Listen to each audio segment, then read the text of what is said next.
Alrighty, now our special guest for the day. I shouldn't say actually because that would sound rude, but I've been really looking forward to speaking to him. His name is Jay Siemens, and he is an intriguing young man because he's basically done his fishing fame. He's got his fishing fame from a totally different area than Pete and I have. Kind of the same, but kind of different, right? Same, but different. It's the modernized version of us old turds is what it is. Easy now on that. Well, you know. How you doing, Jay? I'm good. Thanks for having me, guys. Oh, our pleasure, Our man. pleasure, buddy. Our pleasure. This is an honor for me because I was like just doing a little research on your show because I've been watching your show. That's what I grew up watching was you and Azumi and stuff. And I was like, I mean, just for some reference, I was born in 92 and you guys started making shows in 96. So it's like, as long as I've been alive, I've been watching your stuff. So this is cool for me. Well, if it's 92 that you were born, we started making shows in 86, not 96. Oh, in 86. I just saw the 25. I saw 96 when I did some Googling. Okay. Jay, you're probably typical of when we go to a sportsman show where they say, I've been watching you since I was a kid, and it's a 40-year-old guy or a 50-year-old guy, and he's saying that to us. So that's what we get all the time. Oh, God. Or actually, I love when I see three generations of viewers in front of us. Yeah. You know, you got grandpa, dad, and son, and it is so gratifying. It's just absolutely. We're so fortunate. But, you know, we did it in a totally different way than you did it. And I'm looking at you, and I'm looking at you guys now and saying, wow, like that's the deal, man. I mean, that's the way. I wish we had had the opportunity back then to start that way, because, you know, what I love about what you are doing is number one, you have no boundaries. You have no walls that you have to kind of stay in. It allows you to be as creative as you possibly want to be on those particular episodes. And it's just, I don't know. It seems like such a wonderfully free way to do this business. To the audience, just to let everybody know, I'm not going to interrupt Jay here, but I just what Anne's just saying there, in the no boundaries, in television, obviously we have a half-hour show, which is 20 minutes, and that's it, 20-something minutes at most, and sometimes not even that. Language barriers, it's not like we wish we could swear every minute of every day on it or something like that, but if you blurred one out or whatever, it wouldn't matter. What the hell, right? It's going to happen. So there's a lot of, and then maybe the, I don't know if the qualities would be that much different. We can get that with Jay because I mean he shoots on good equipment, like the same equipment we shoot on. Absolutely. I don't know if the destination of where it goes up in the air is the same as not, but yeah, it's different for sure. So Jay, tell us now your version of what we just said. Yeah, well, I mean, I think that the most interesting thing from when I got into it, I've been doing the YouTube thing I guess for 10 years because I filmed for Aaron Weeb for Uncut Angling. And when we started doing the YouTube thing, there's not that barrier to entry that you have for TV. Like I was chatting with Don Lamont, who did shows back in the day out of Winnipeg. And he said to film a show, you would need, first off, you're filming on film, which most people my age don't even know what film is. And your camera's $100,000. You need to get an editing suite that can edit this film.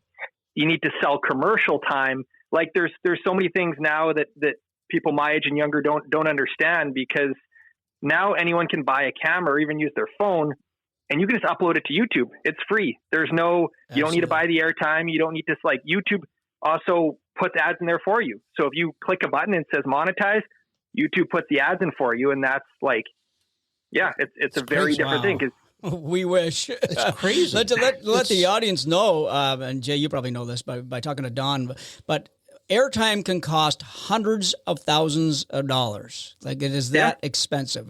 People don't realize that one either. Versus YouTube, which would be, I'm assuming what you said there, it could be $0 as long as you get them to put the ads in too, right? So and I think the one positive to when you guys started making shows is there wasn't the same competition, because you needed to have that level of investment at the start. So that's why, there was those core 5 to 10 Canadian fishing shows. And now there's new YouTube channels popping up every day. Like every day I find ones that are not just new, but they're good. There's like really good talent that people are catching big fish. They're entertaining, and anyone can do it now, which makes it a lot more competitive for someone like me trying to trying to make my living doing it, right? Absolutely. I'll ask you the question I get asked. I would say 99.9% of the time we do live events. And that is, how did you start in the business? I know how I started. How did you start? Oh man. Well, so I guided at a couple different lodges in northern Manitoba and northern Saskatchewan. And kind of in that same time, I just got into photography, and I was guiding throughout high school, and I didn't know what I wanted to do after high school. And I was ready to just become a fish bum and like guide in the summer and ice fish the rest of the winter. And I got into photography, and I was like, well, I should go to photography school, even if I don't pursue it as a career. It's something that is a cool skill to have, and I like taking pictures. And I was ready to go. I was 18. I was ready to go to photography school. And my good friend Aaron Weeb, this was 3 days before school was supposed to start. We're on a muskie trip. It's like my last hurrah before school starts, and I become an adult going to university. And Aaron and I are muskie fishing on Lake of the Woods. The day ends, and he pulls out his laptop, and he's like, I want to show you something. And he had 2 pilot episodes filmed for the show. It didn't have a name, but he's like, this is what I've been working on. He said, I got some support. Do you just want to pull the pin on school and come film this fishing show with me? I love it. Oh God. That's awesome. So, I mean, that moment right there is like, okay, 3 days before school is supposed to start. My parents had, helped me out with my first year of college and helped me get an apartment in the city and everything. And I remember calling them up, and I'm like, Mom, Dad, like, I really look up to Aaron. I think he's really talented. And I'm like, it had always been my dream to be a part of a fishing show in one form or another. I didn't have any video experience. I had a little bit of photo experience, and my parents were just like, you know what? School's always going to be there. I think you should take this opportunity. Wow, that's awesome. And go film with Aaron. That is so, I mean, awesome. yeah, my parents, they were so supportive, and that was 2011. And Aaron and I hit the road that fall, and we're living in the truck, living at random hotels and resorts. And I just remember us making the first video in some random hotel in Eastern Manitoba, and Aaron uploaded it to YouTube. And I mean, 2011, YouTube was different. There wasn't nearly as much going on there. There wasn't like nearly as much fishing content. I remember uploading that first video, and the next day it had 500 views. And Aaron and I were just like, how did 500 people watch this video? I can't believe this. Right. And it was a different time, right? Because right. Yeah, people were starting to draw more to YouTube, and yeah, so that's kind of how we got the start. And then Aaron and I, we dabbled with TV a bit. And I was just for context, I was just cameraman. I was rarely in front of the camera, typically behind.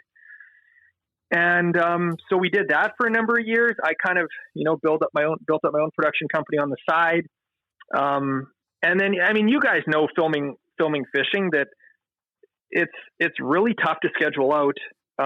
Depending on weather, depending on the bite, depending on, water conditions on where you're at, if you're fishing a river or something. So it was so tough for me and Aaron to coordinate schedules. And it came to the point where Aaron's skills had gotten to where he was going to just kind of self-film. And that's kind of where a lot of, YouTubers have gone, is they'll self-film, because it's one less thing. It's one less, overhead expense if you don't have to pay for a cameraman. Well, let me ask you now, because you've done both. Yep. In terms of overall product, what do you think is better, self-filming or having a really good cameraman?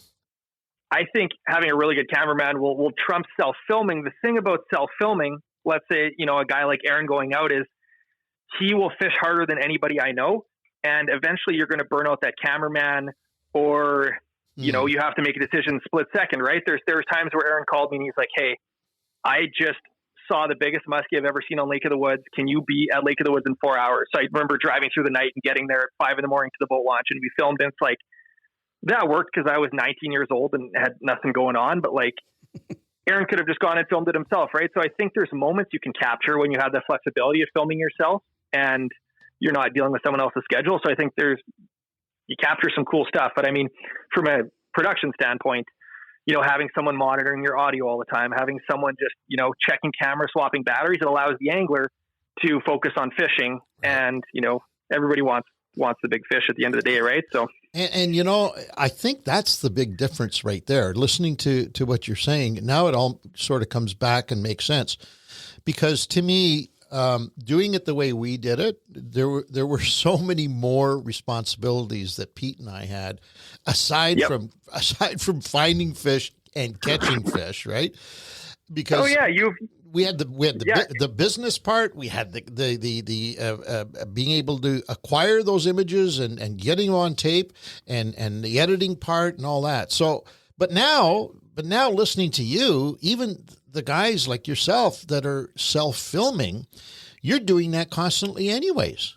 When you think about it, right? Oh God, you got to worry about batteries. You got to worry about sound. They're working twice as hard, exactly. Because now it's just not just the fishing, which is a hard part. If everybody hasn't noticed that, it's hard. So maybe you guys don't have it so good, because I've been saying to Pete, boy, those guys have got it made, but I don't know. Stick a couple of tripods on the gunnels and let's go. Exactly, and that's the constant battle. It's like, how complicated does a person make it?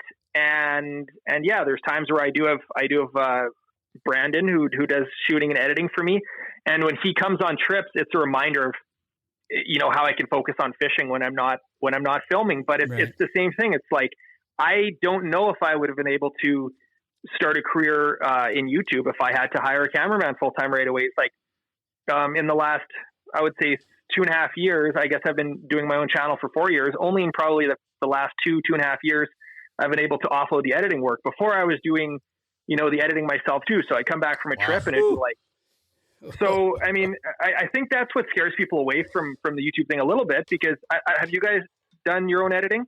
Angelo has. I for the first, not the first, because the first 2 years we had an editor, and then we lost him. Yeah. And it was at the last moment, so I jumped right in and took over the editing process as well. So for every day of fishing, it's like a day of editing, right? I'm not sure what you would say it took, but at least more than that. Back, you got to remember this, Jay. Back in that day, he was using Scotch tape to hold cut real edit tape together so they could put it. It was like pretty insane. I was spending back in those days easily, without even questioning it, at least 5 days a week to do a show. I have so much appreciation for that. Yeah, like that's and that was long days, all night. During the deadline periods, all night long. It was insane. Oh yeah, it was insane. And something else that that Jay brought up, and the audience probably doesn't even realize this, and we're working on a parallel here, is that these cameramen, they don't expect the days that we put out. Like when we go out on the water, it's just a fun fishing day on the water is a full day. My kids won't come out with me because I go, Dad, you fish too long. You fish too hard. So so when you get a cameraman out there and he has to do it for 3 or 4 or 5 days in a row, and you're going from sun up to sundown, etc., you're burning these guys out, and nobody expects that. They might think it's a dream job to sit in a boat and shoot a TV show, but it's hard work and it's long hours for these guys. Well, it's funny you say that too. We got 2 guys on the other end of the board right now, who both have some experience in what we do, because Jordan, that's right. Thank you. Jordan has been out for at least one season, maybe 2 seasons. Yeah, he was out for a bit. So, and he's not a big fan of it. Right. But we have another guy on the other end right now that probably is a big fan of it, and has not been out. So we got 2 totally different opinions. Listening to this right now. It takes a certain personality too. Like even the editing, it's like it's tough because you want someone that cares about fishing, but if someone cares about fishing, they might not be the type of person that wants to spend 18 hours in front of a computer screen. Right. So exactly. It's like you want someone outdoorsy, but not too out. Like it's tough, and that's the constant battle of creating videos and being in front of the computer, because you always want to be out filming the next one. But question for you, Jay. I've always been and Pete and I have, this has been our mandate almost from day one. We are not the types that are easily satisfied with our performance in front of the camera, meaning that it doesn't really matter to us whether it takes us a day, 2 days, or a week to get a show, because if it's not up to our standards, we won't quit. Yeah. Is this now? We've always said it. We needed to do that in order to grow and maintain an audience in national television. You have to give them quality each and every week. Is it the same? Absolutely. Is it the same in your world?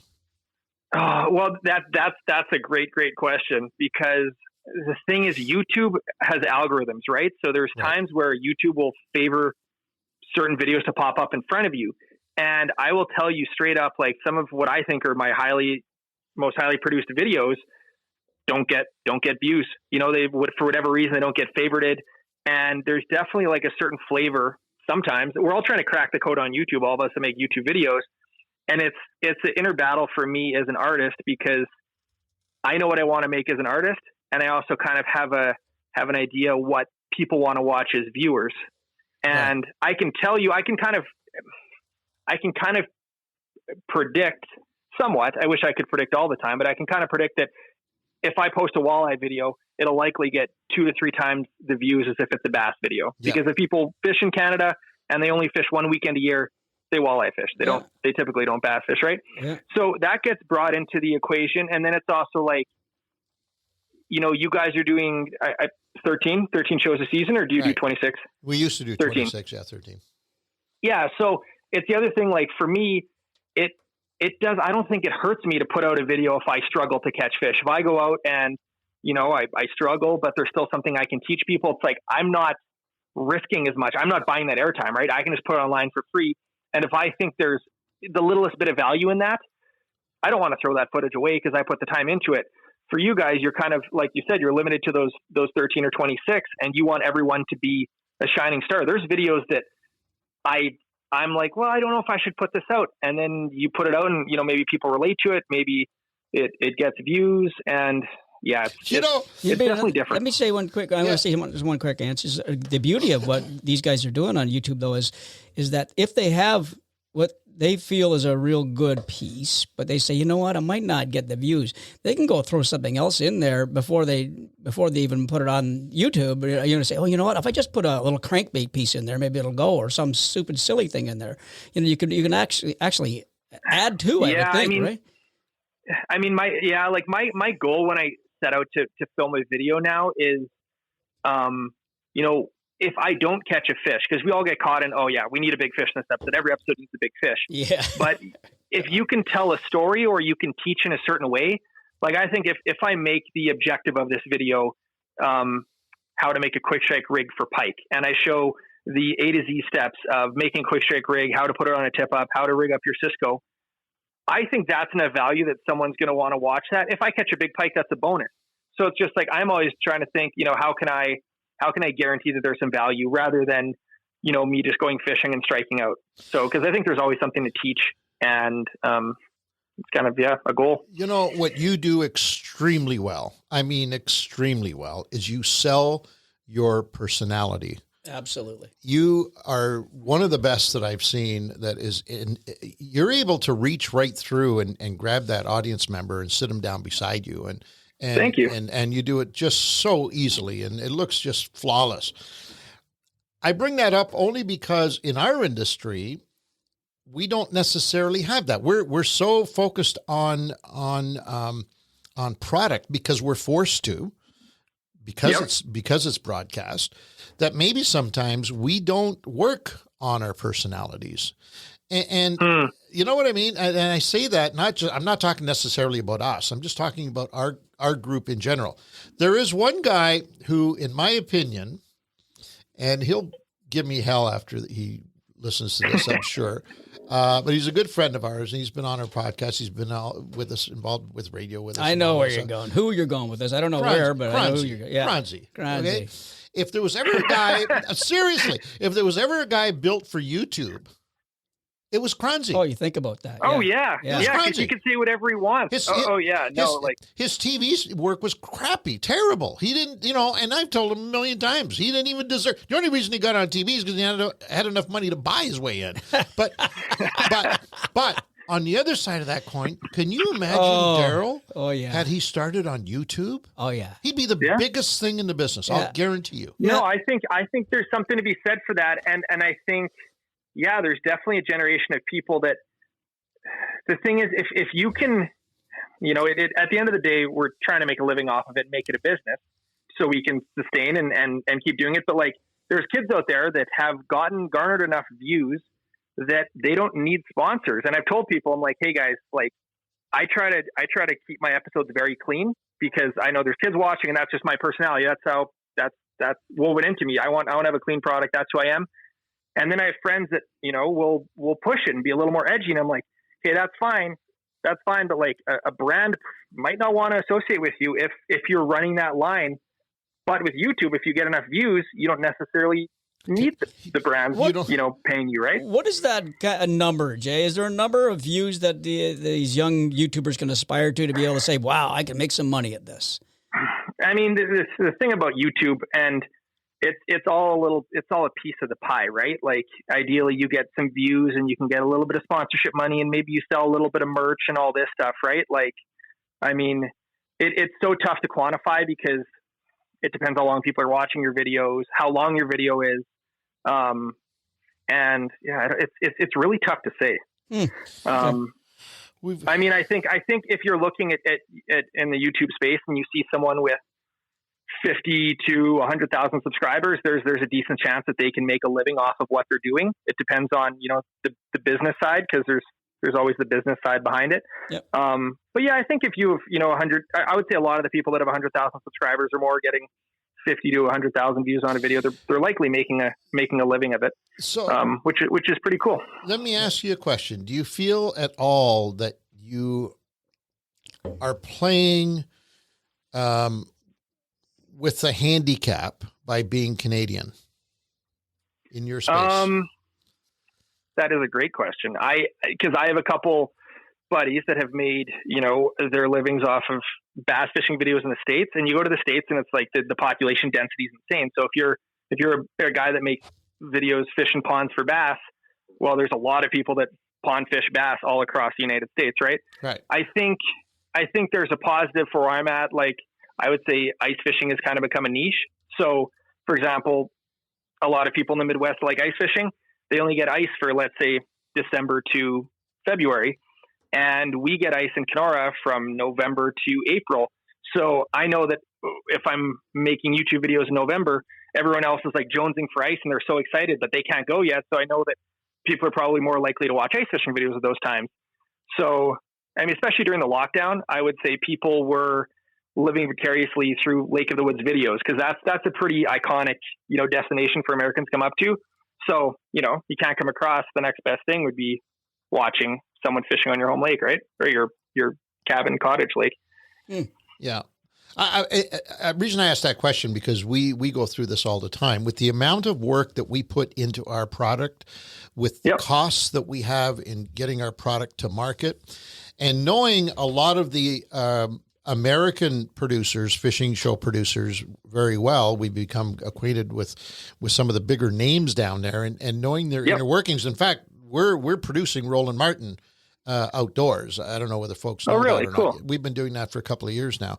So we have a pretty good handle on what's happening south of the border. And then I look at guys like you and I say, man, if only we could apply all of this wonderful talent and hard work ethics and all of the things and difficulty in terms of weather and seasonality and small audience, and apply it to the opposite, apply it south of the border, man, like the sky's the limit. I knew you were going to say that. The sky's the limit. Cha-ching. Yeah. It's a tough thing too, because I say this all the time, but I think on the average, I'd be curious what you guys think. I think Americans are better fishermen than Canadians.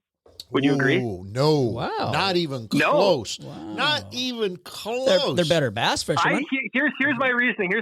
I think if you fish in the States, you have to be better because the fish are more pressured. There's way more people on the lake. So you go to Mille Lacs and those walleyes have seen lures before.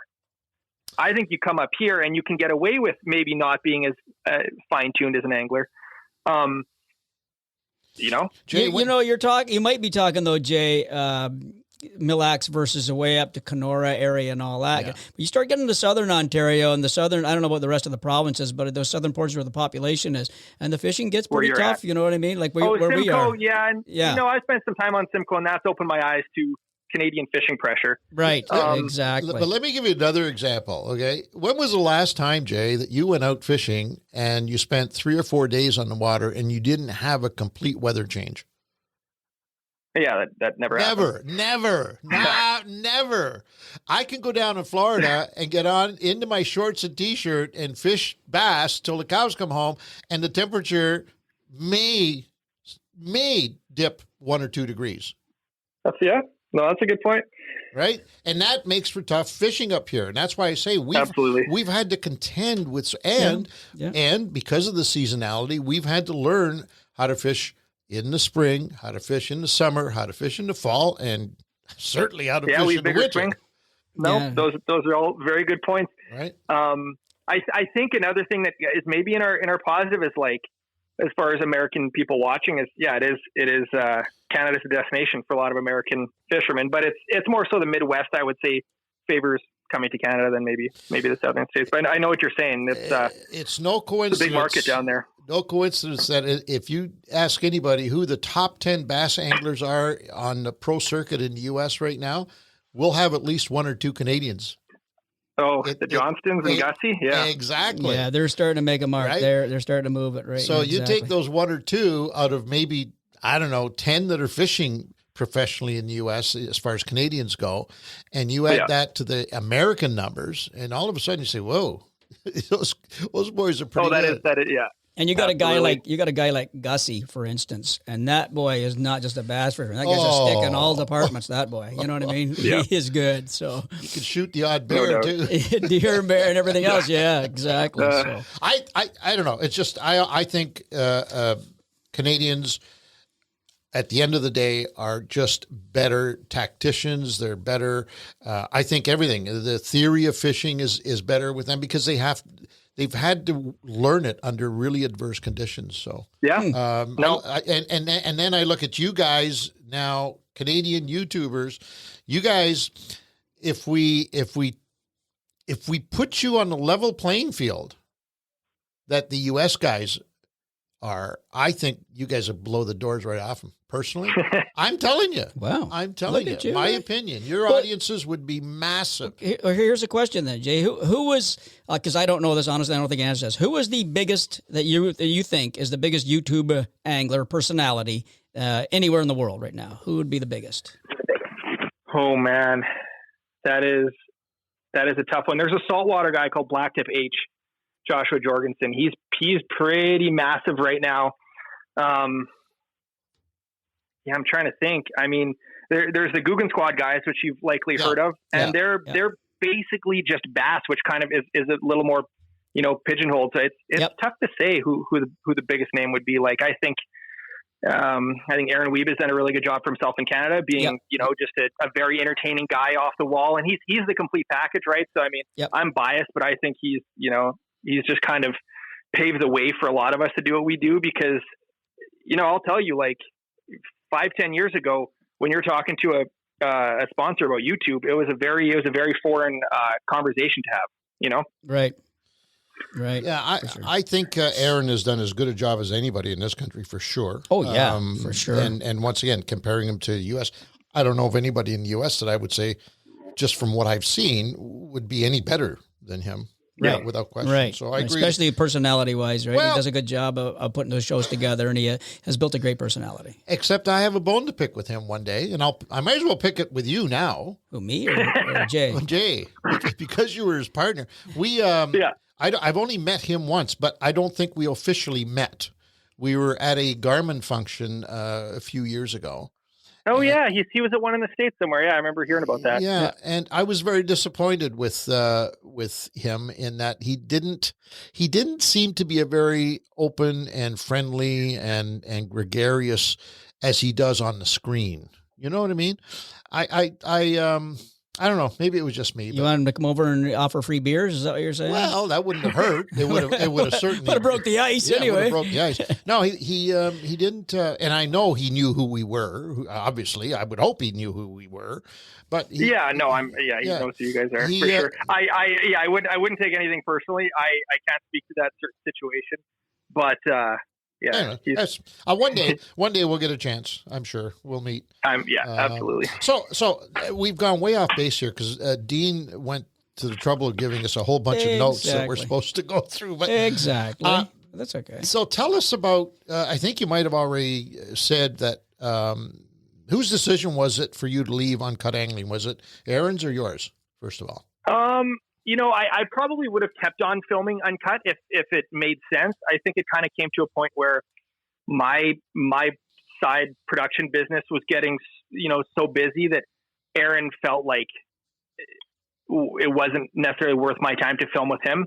And then just the correlation of doing last minute scheduling. So there is zero bad blood on that. Some people think we had some sort of falling out. It's like, no, we're still best friends, and that's all good. It's just, when he takes off and wants to film for a week, it's just like, and he can film himself, then he's got, no coordination, right? As soon as you add, how big shoots work, the bigger the shoot gets, it just slows you down at every step, because Aaron's the type of guy that'll sleep in his truck for 3 or 4 days in a row, or sleep on the ice for 3 or 4 days in a row to get a video.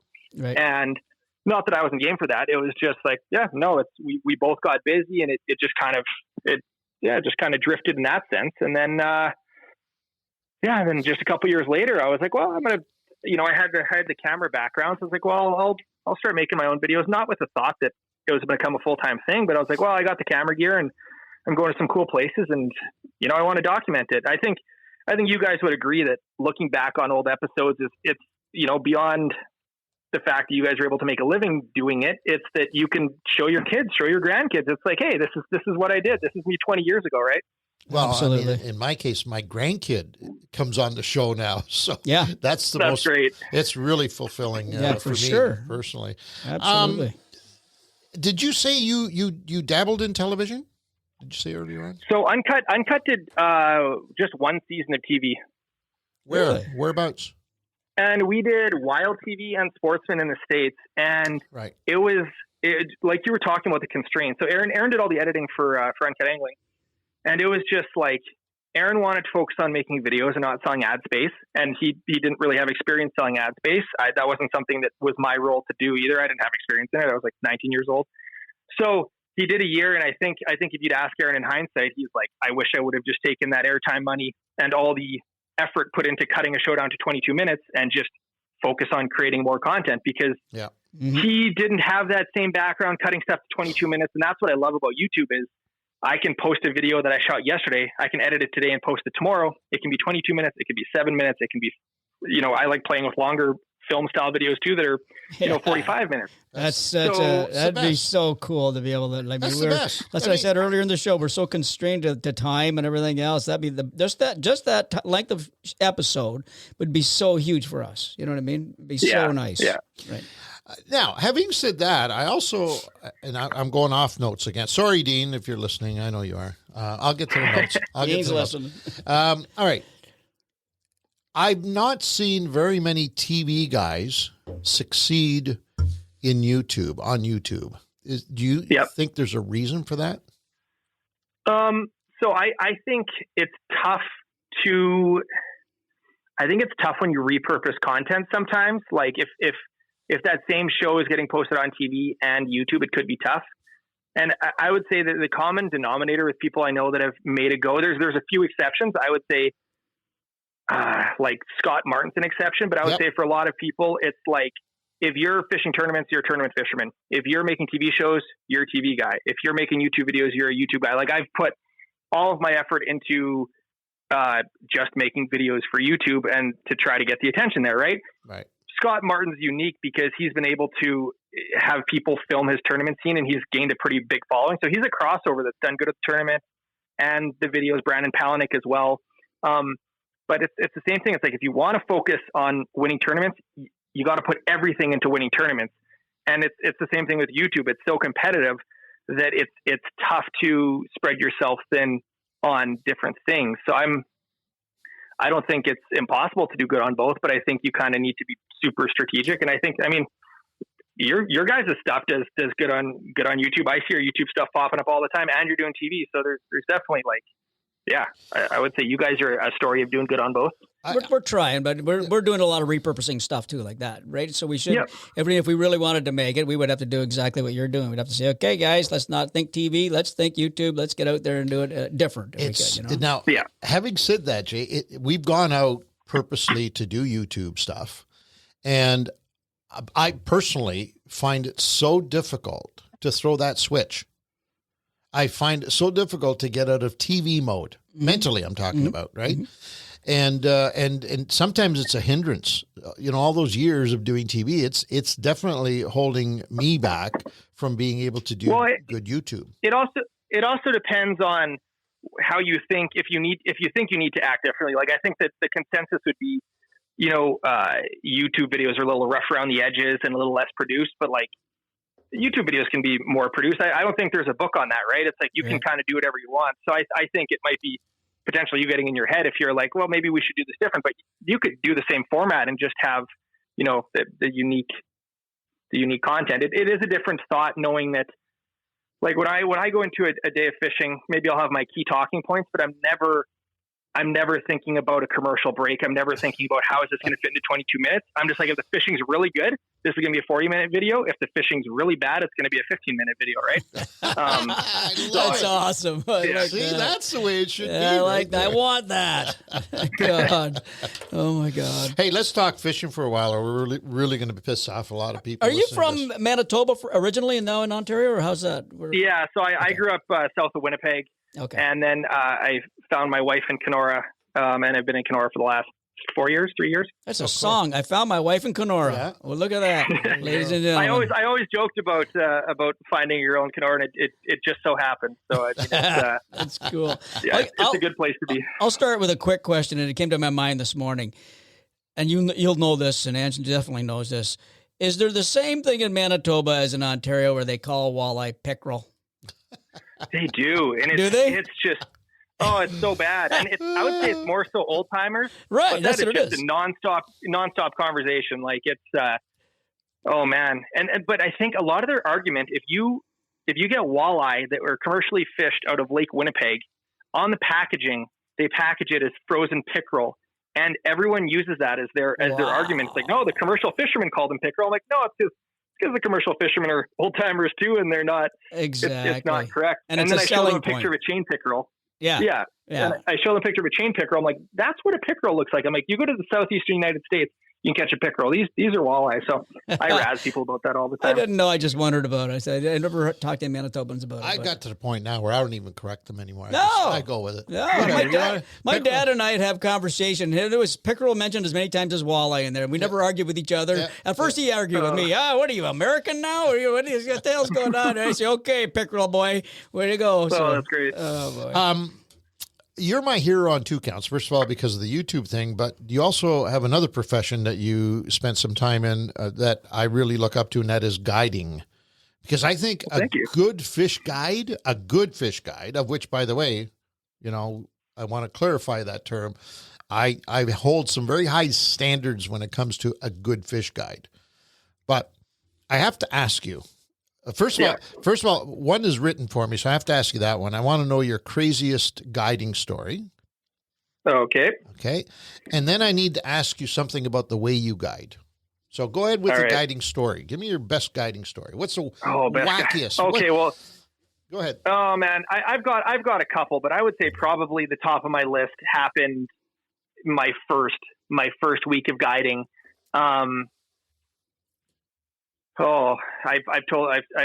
feel bad every time I tell this story, but I was guiding Eagle Nest Lodge on the Winnipeg River, and this is like I was like 15 or 16 when I started guiding. So my parents had to like drop me off at the lodge. I didn't even have my drivers, and I mean I feel sorry for anyone that paid money to have me as their guide. But it was like first couple days, and we were driving to a portage lake, so we drove 45 minutes, parked our boat.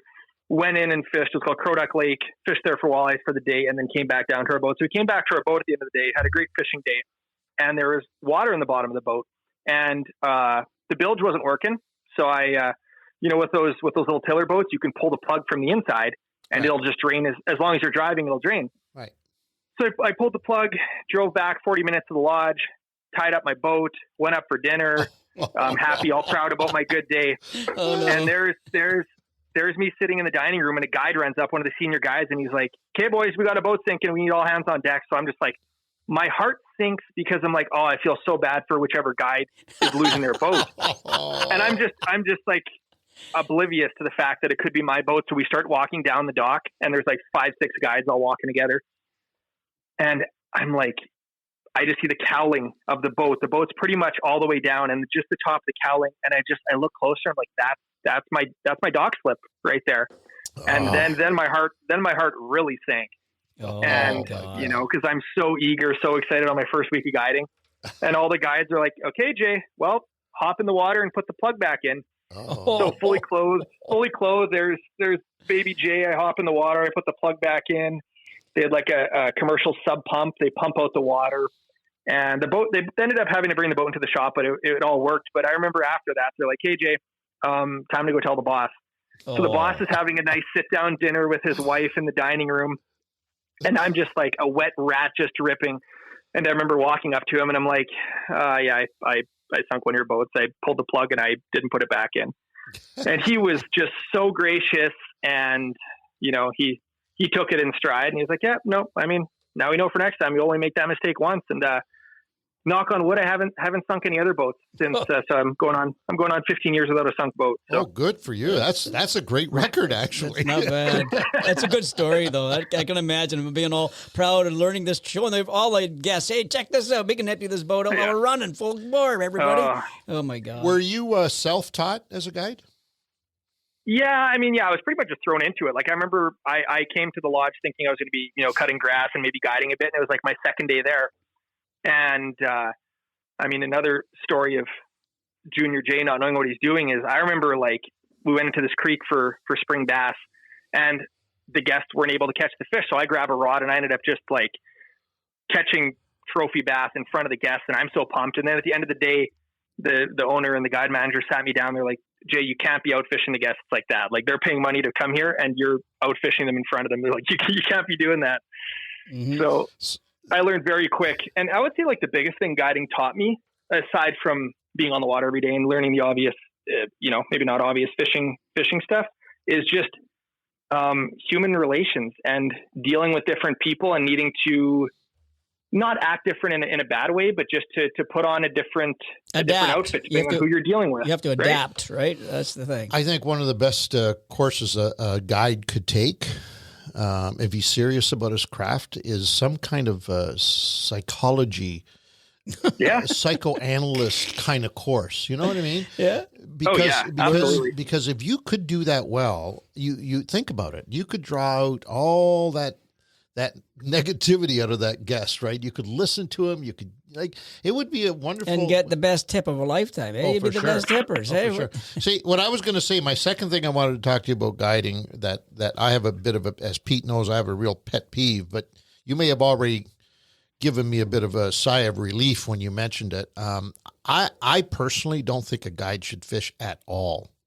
Unless that's something that I learned very quickly is just like the odds are you pick up that rod once and you're going to catch that fish that somebody traveled and paid a lot of money for. And whether you're a better fisherman than your guest or not, that's aside the point. It's just like, that's what's going to happen. You're going to pick up the rod and it's by fate. You're going to end up hooking the fish. It should never be about that. It should never be whether you're a better angler or not, because damn it, you better be a better angler. You're guiding. He's not, right?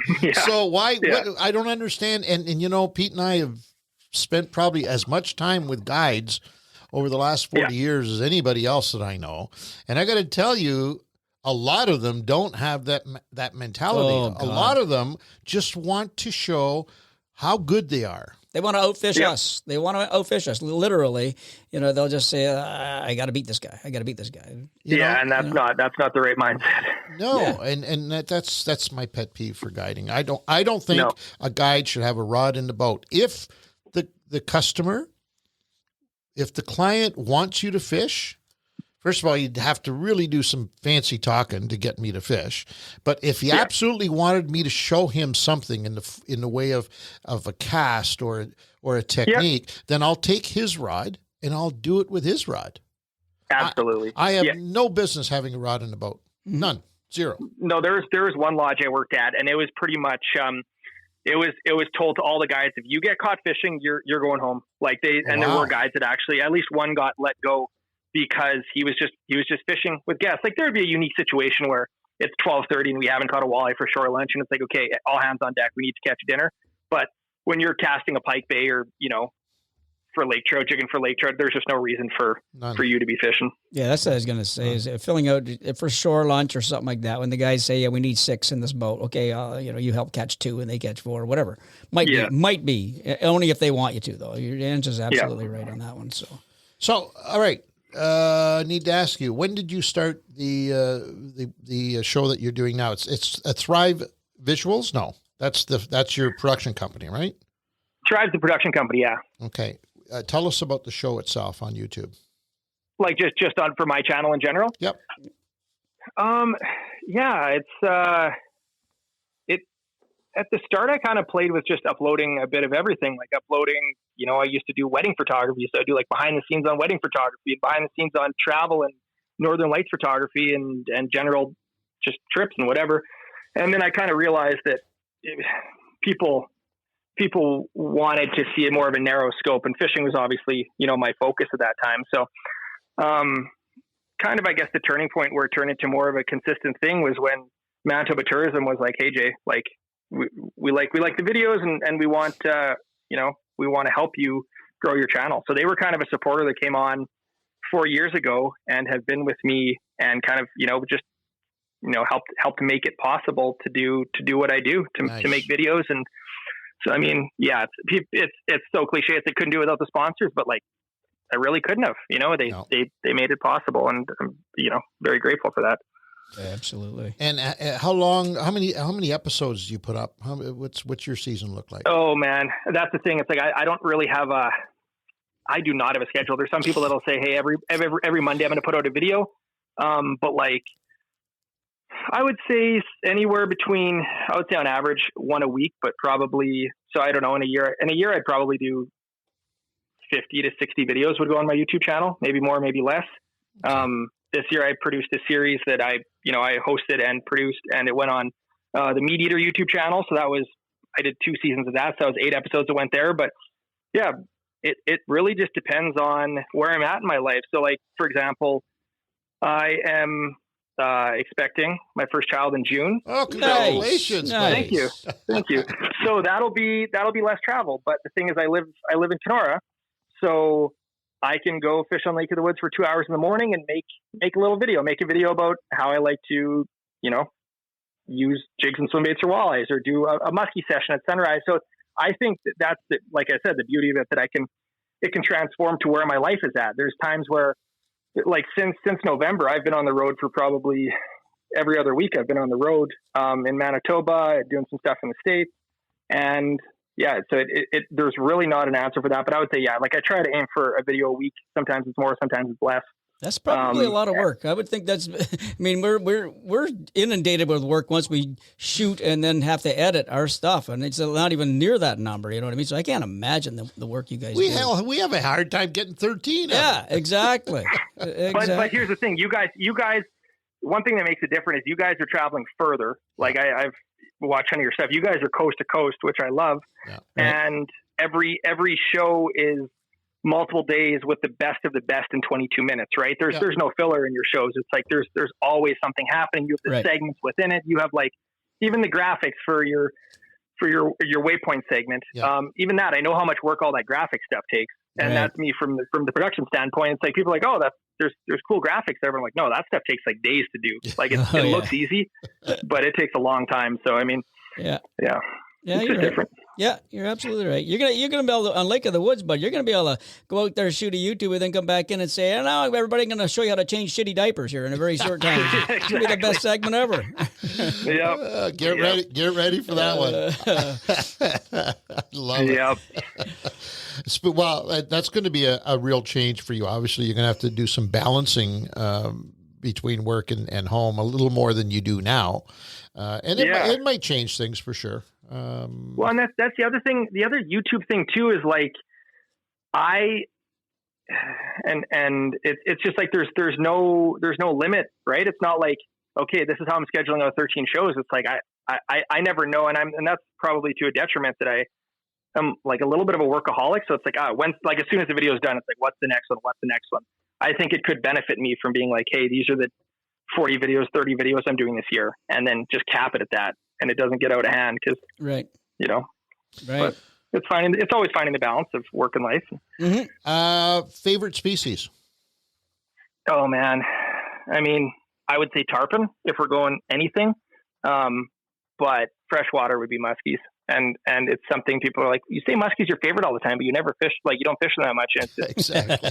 there's so much to do here, right? It's just like, it's, you know, I can see Lake of the Woods from my office, and I've fished Lake of the Woods for 3 days this winter because I've just been, you guys know how it is. It's like sometimes the lake in your backyard is the one you don't fish. So. Right. And muskies, I don't know.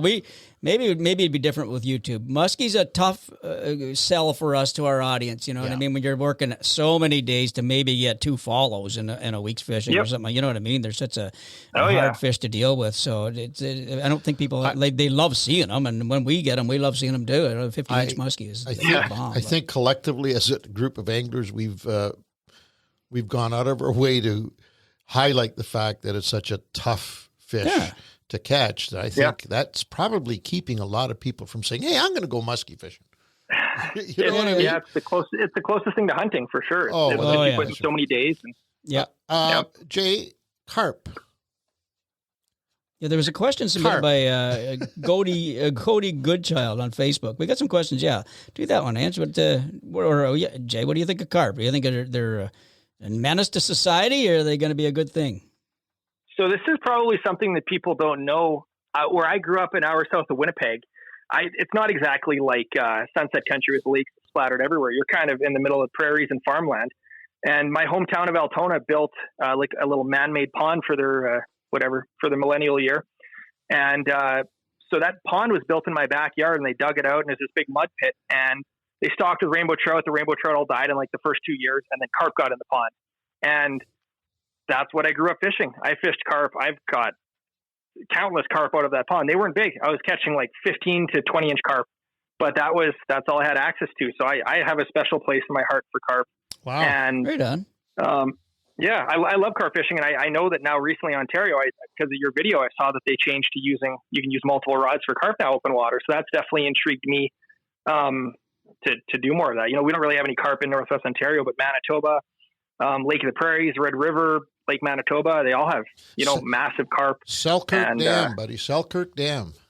Yep. Up above the Selkirk Dam, some great carp fishing up there. Between cats and carp, that was a great alternative fishery up there, wasn't it? In that area. Yeah, I love it. And so, it's crazy to think that like this is the farthest northern reach of catfish, yet they're thriving and they're like, as good as ever. So it's pretty cool. I think sometimes people locally, they can take it for granted sometimes because we have, the great greenback walleye fishing and stuff. But the catfish, if you want to get someone hooked on fishing, you take them to Lockport, you bring them catfishing, and it's like, they're going to catch a 20-pound fish and be hooked for life. I have amazing memories with my dad when I was young, and we're fishing offshore with pickerel rigs and night crawlers, and we didn't know what they were. They were freshwater drum, but it's like we're catching them one after another. And it's like, those are some of my best fishing memories. It's great. Absolutely. I can imagine a father and son going there as their first fishing area would be catching sheephead on pickerel rigs. That'd be awesome. Yep. Somebody wants to know on Instagram. Let's see. Here's one for Ange, Pete, and Jay. Do you guys think that technology, i.e., live scope, for example, is making fishing too easy? Everybody's saying that all the time, that now it's so easy. It's not no fair. brainer now. You guys go out. You don't even need a rod anymore. Just go out with your live scope, everybody. What do you think, Jay? Well, I posed the picture. I posed that question on social media recently, and just exactly what the listener was asking, and it's definitely cut down the learning curve. Because same thing with depth charts. I remember going out when I was 12, 13, and we were holding up pictures to triangulate humps and stuff. Yep. So I think it's brought everyone up to that same level, like a lot faster. I think the best anglers are still always going to find a way to stay a step or two ahead. And people are like, oh, well, live scope is it's a rich man's thing. And it's like, well, but that's always been fishing. If you fish a tournament, there's someone that has a faster boat than you because they have more money. Right. Right. So that argument doesn't exactly work, but I think that the overarching thing that we need to, vocalize with everyone is like, it is amazing technology. Has it gone too far? I don't think so, but I think it's our responsibility to then teach people selective harvest, proper fish handling, and because they're not going to outlaw this technology. It's here. They're not, it's not going to get cut out. So I think it's just like, how do we adapt to that and teach people that you don't need to always keep your limit. And I think that's going to be, the big thing over the next couple of years. Because in the wrong hands, you can do damage. You go to a crappie basin with live scope and you could wipe it out pretty fast. Yep, for sure. It's not that it's unfair. To me, if you're asking me to, no, it's not unfair. It's using the tools. It's using the tools that you're given with. When I worked as an electrician, I had a pouch right full. I could have did a lot of the jobs with half or a quarter of the tools. But no, I can't have a friggin' pouch right full of them because I want to strip that wire properly so I don't break the wire. I want to make the terminations proper. I want to have Allen keys in case, you know what I mean? It's golf clubs. I could get a round of golf in with a driver, a 3-wood, a 7-iron, and a putter. But why wouldn't I bring the rest of the clubs? Wow, that's right? two more clubs than I currently use now. you want in other words, you want a full bag, is what you're saying. Oh God! So exactly the money thing. People always say that about the money thing, but I told a guy not that long ago. A guy asked me about that, and he was smoking a cigarette. I said, "Oh yeah." I says, "How much do you figure you smoking those cigarettes in a year?" He told me the money. Exactly. He says, "You could buy 20 live scopes with that, pal. Quit smoking, and you got the money for it." Is what I said to him. So, yep, it's all priorities too. Yep. Jay, I know we have to let you go here soon. You got another gig coming up. I have to ask you a question. If you were the producer of the Fishing Canada show, oh boy, nationally televised Fishing Canada show. Be nice, Jay. This is a loaded question. No. I'm feeling it. If you were, and you only had one episode that you needed to produce, what would it be? Man. What would it be?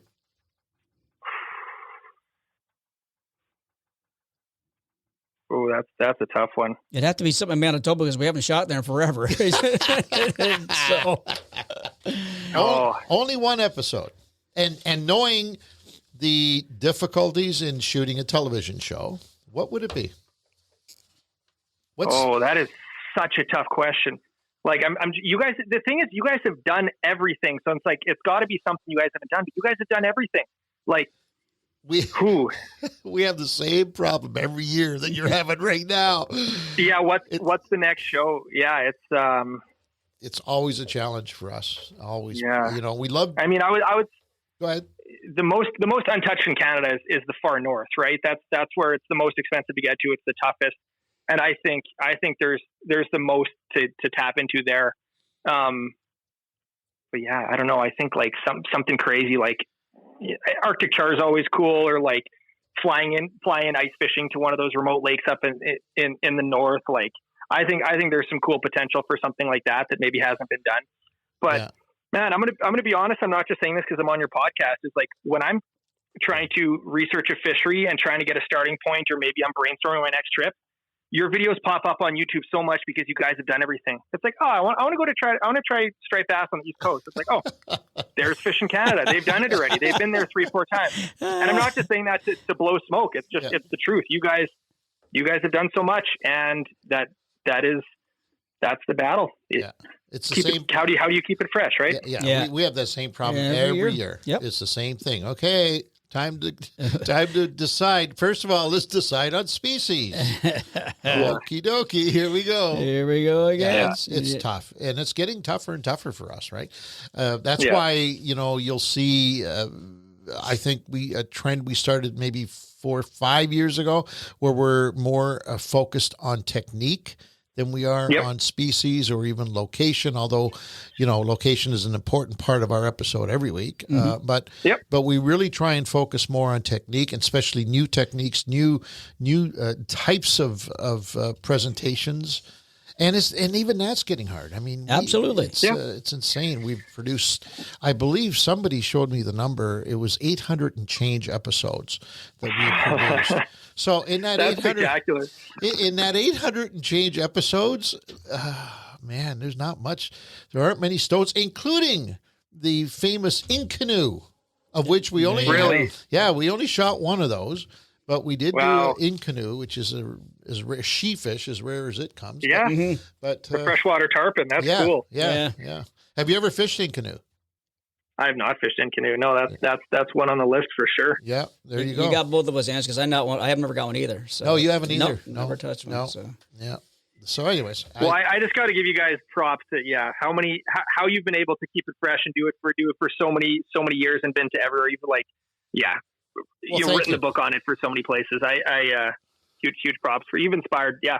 A generation. Like my grandpa was always like, if he was watching a fishing show, it was Fishing Canada. So I came to his house and he's the guy that got me into fishing. So it was you guys on TV. So this is like I said at the start, this is an honor for me to be talking with you guys. And well, you know what I'd like to do? If we can ever make it happen, what I'd love to do is to have you do a cameo on the Fishing Canada show.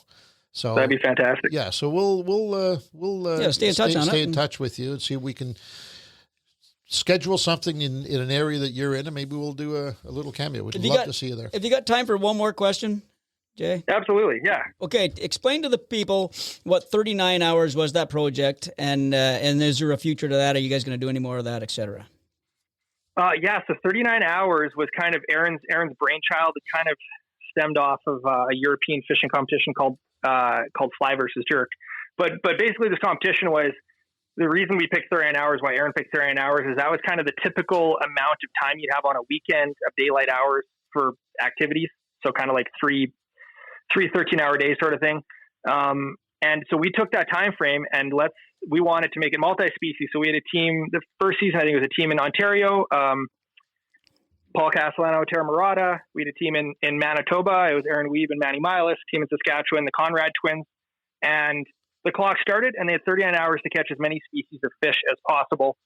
And basically you would get that point by having the longest fish of that species. So Team Manitoba could catch a 40-inch pike. If it lasted till the end of the competition, they would get that point. But otherwise, Team Saskatchewan could steal it with a 41 or 42-inch pike. So it was this cool interactive game and video series. And we didn't know what it would be, but it was kind of cool because we got feedback from people that weren't in the fishing world, that weren't, hardcore anglers. And they're like, man, I'm not really a fisherman, but this was kind of cool. It's kind of like that reality type feel to it. So we did a second season a couple of years ago, and there's always talks about a third season. You guys know the amount of production is insane because each team, if they fish for 39 hours plus everything else, you're looking at, let's say, 50 hours of footage per team times 5 teams. So you're looking at, 200 hours of footage for someone to watch through. So it's always something that, it's probably the most common question I get is when's season 3 of 39 hours happening. But, no, there's always discussions, and we don't want to, shut the door on it. We want to do it again. It's just, how it is. It's the production cost. It's getting, 12 people schedule lined up. And have you ever met more of a lunatic than Taro? He's unbelievable. He's insane, isn't he? He's wild. And the fun fact that people don't realize is Taro has a degree in psychology. No, I didn't know that. Wow. Which is just like not what you expect. So it's like Taro's smarter than he looks sometimes. He's a wild man. Oh, he's a wild. But I tell you what, is he ever a good angler? Eh? That guy can. Oh yeah, he's a do stick. It. Yeah. And Paul. Oh, they're both. Both yeah. are just great guys. All right, my friend. Wow. Appreciate where did the time go? We really appreciate you joining us today. I know you're busy and stuff. And tell folks before you go. Tell folks how they can get a hold of you or where they can see you and what. Just get them involved with you. Go ahead. The mic's yours. Yeah. So if you go on YouTube and punch in my name, Jay Siemens, that's probably the place you can find a lot of my content. Or you can go to jsiemens.com. And I'll give a little plug for my fish batter company. I got a company called Catch and Cook that I've started and I promote it through my videos now. And so we make like spices and coating and stuff. And it's something fun. We're always out eating fish, eating walleyes all the time. So it's kind of my own deal with my buddy Josh. And it's kind of been fun to diversify and it's just been a fun little side job. And where can folks buy that stuff? So they can buy it online at catchandcook.net. And we're working on, getting into retailers across Canada, across the States. So yeah, nice. That's what I do when I'm not making YouTube videos. Oh, wow. Excellent. How's it been received? Are people loving it?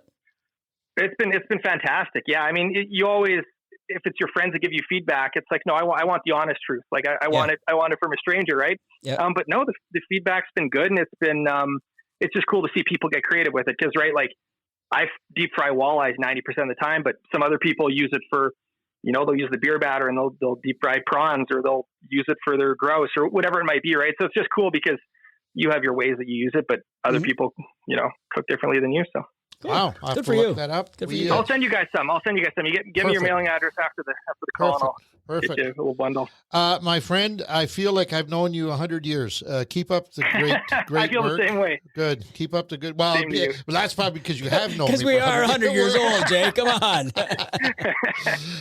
All the best to you this season, and we'll stay in touch. I'd love to run into you on the road somewhere, and we can, like I say, switch the camera around and get you in front of a television audience. That would be great. That would be great. Thanks so much, guys. Thank you.